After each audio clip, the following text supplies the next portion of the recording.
that. Well, let's return now to our top story and the election in Egypt. Joining us live from Cairo is Tarek Shalaby, a prominent activist who is boycotting the vote. So you've decided to boycott these elections. Why did you decide this was the best decision to make? Well, there's a lot of reasons to boycott. I mean, let me start by saying that Tantawi Anen and the rest of the generals in the military council need to be thrown in jail, not running the country and not overlooking the elections.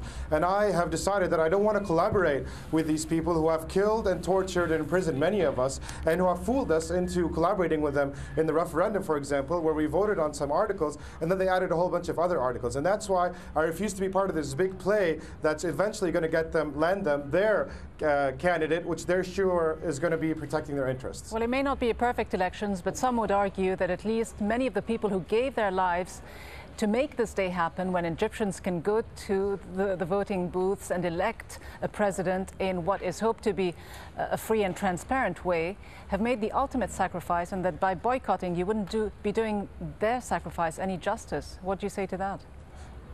No, I don't want to hear people talking about what the people wanted. People died in the Egyptian revolution so that we can have a better Egypt, so that we can all be free, we can have bread, freedom, and social justice. Whether this means we take part in the elections or not, it's up for each person to decide. And let me tell you that these people didn't die so that I could go and collaborate with the very same people who did not bring them back their rights, who have not changed anything in the Ministry of Interior, and who have not done anything to even take the people who were responsible for shooting and killing these protesters into trial. So there's no reason why we should connect one or the other. And I don't want to call it elections that aren't perfect or are not very good. They're far from perfect because it's the military council that is holding and controlling everything. And they will never let these elections go through if they weren't 100% sure that the candidate who's going to win is the perfect candidate for them. That's why I don't want to take part in it. 13 candidates, though. Who do you think among these frontrunners, at least the secular former Mubarak era officials or the Islamist candidates, would better uphold the goals of the revolution, the aspirations at least of some of the protesters in Tahrir Square?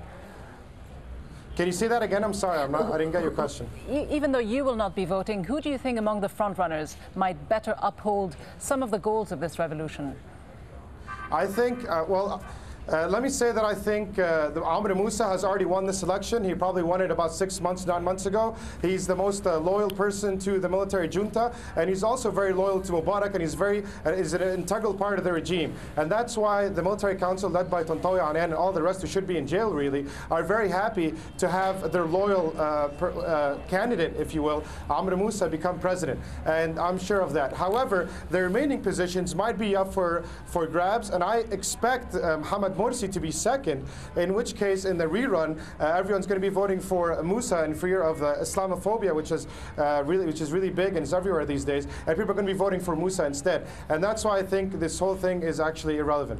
So do you think that Ahmed Shafiq's warning to voters that they shouldn't elect an Islamist president will bear fruit in the end, that people will actually be scared about the prospect of an Islamist president? Can you say that again? I'm sorry, I can't really tell what you're saying. Do you then think that Ahmed Shafiq's warning to voters not to elect an Islamist president will actually be followed? Obviously.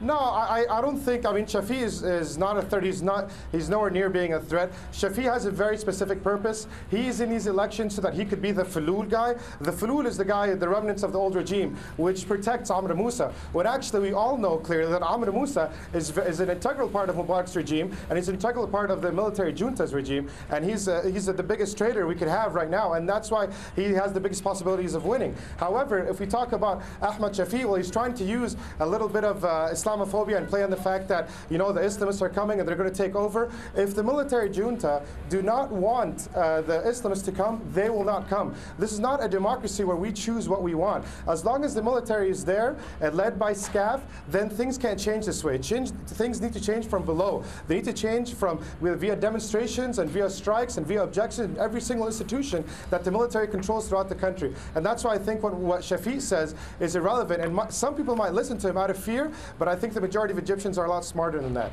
Well, a clear position. Tarek Shalaby, an activist and blogger in Egypt. Thank you. Thank you very much.